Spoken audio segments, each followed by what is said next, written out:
US annually.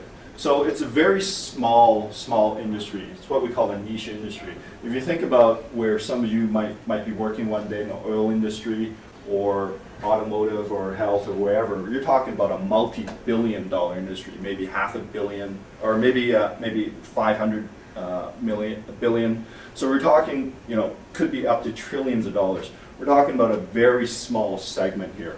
iStockPhoto and Getty Images really combined to create the largest visual content supplier in the world. Getty was the leader as far as revenues go.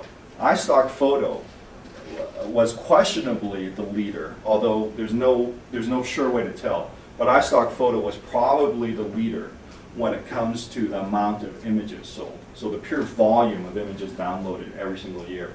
So you combine those two and we're unquestionably the largest visual content supplier in the world. Our company was founded in 2000 by Bruce Livingston.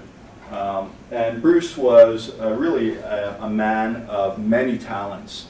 He was a photographer, he was a designer, he was a drummer in a rock and roll band. Bruce and I in the early 90s had worked for Adobe Systems, and he had this idea where he would just do what everybody else was doing, which was to take a few thousand images, put them on CD-ROMs, and start marketing them.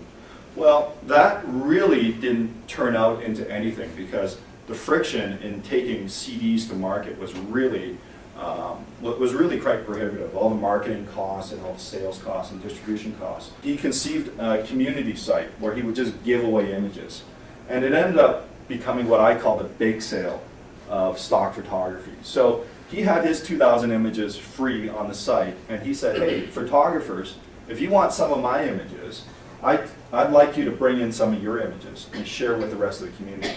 And for every image that you put on the site for everyone to share with, I'll give you the rights to download 5 of mine and use 5 of mine, right? So this really encouraged people to just start uploading their own images and start sharing with the community. So like I say, it started with 2,000 of Bruce's free images. And today, we have over 20,000 photographers that really just bought into the concept. At some point in time, we started charging some money for it so that everybody could play. So that not just photographers, but designers who didn't have images, but who had a few quarters could come in and buy some images. We garner over 6 million page views per day. And this presentation was done about 3 weeks ago, and I suspect that that's slightly out of date. We might be just crawling up just a little bit more. When you're charging 25 cents or 50 cents or $1 per image, the most important thing is to take away all the friction involved with the transaction costs. So if we were to charge you $1 for a photo, and we were to take your credit card for that dollar, we would get charged a service fee plus a percentage, and so that might turn out to be 20% transaction costs for that transaction. Well, what we asked our customers to do is to buy image credits, and so they would buy 10 image credits or 40 image credits at a time. That way we could charge 10 or 25 or $50 at a time. A lot of applications out there won't credit people for their sales until after it's gone through maybe a 1 hour or 24-hour period, just to check for fraud or to check for other security measures. Well, we don't do that. We basically give people their money right away. So that if you're a photographer and somebody's downloaded your image a second ago, you will see a half second later, or maybe even sooner, the royalties dumped right into your account. A lot of our photographers were pulling up browser windows at work because they were doing this part-time and refreshing their screen every 5 minutes just to see how many images they had sold in the last 5 minutes. This is real time, right? And in fact, some of our photographers had gone so far and had become so addicted to seeing how many nickels or how many dimes they had made that they had built their own application, their little watcher window in the bottom right-hand corner of their menu bar, just that basically pulls down a live feed, and so every time they sold something, it would show up, and so again, absolutely amazing what the community will react to. But what about people just browsing the site? Well, you'll see here that you see exactly how many images have been sold, or of any particular image. So for instance, in this file number, you'll see that 513 downloads of that image. That image has been sold 513 times, and that it's been viewed 3,499 times. Right? And there's ratings and who the image belongs to.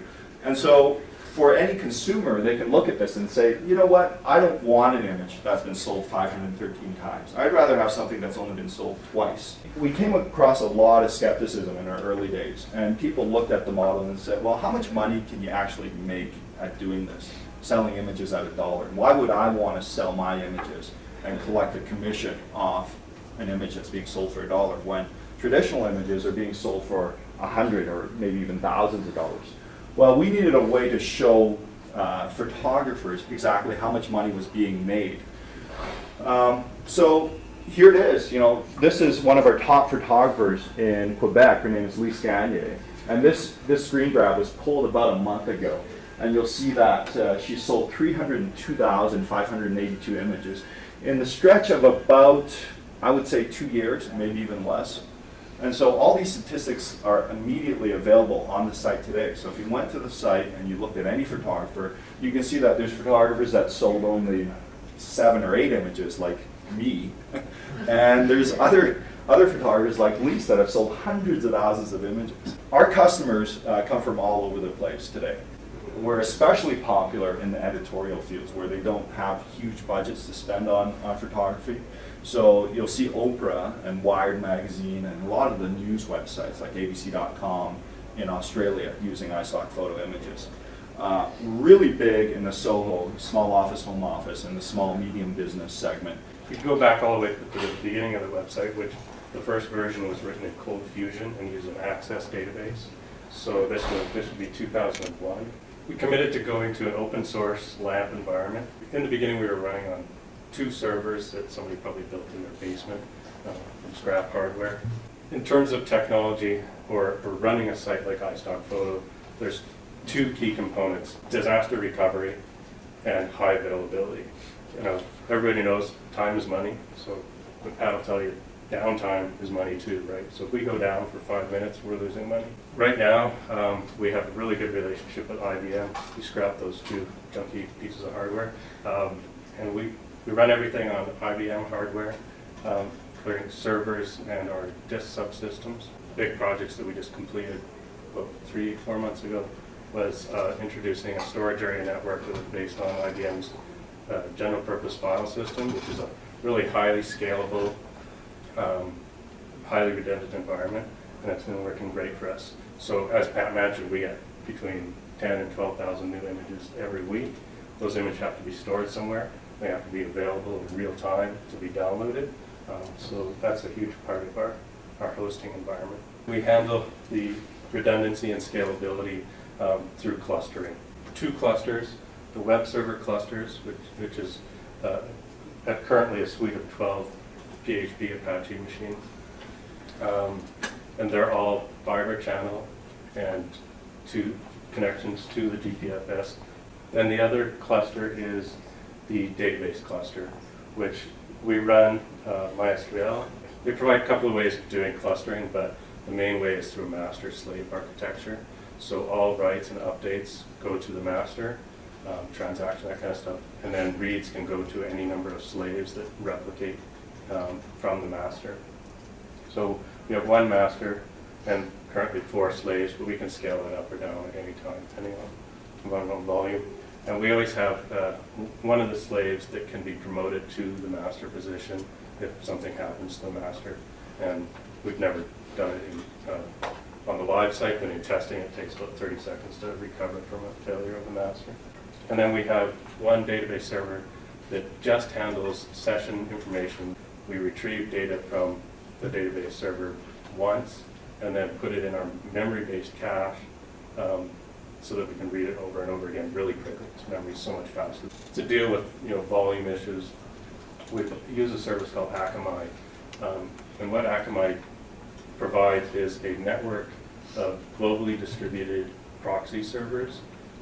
So again, it's reducing the load on our infrastructure by caching static content. 2.5 years ago,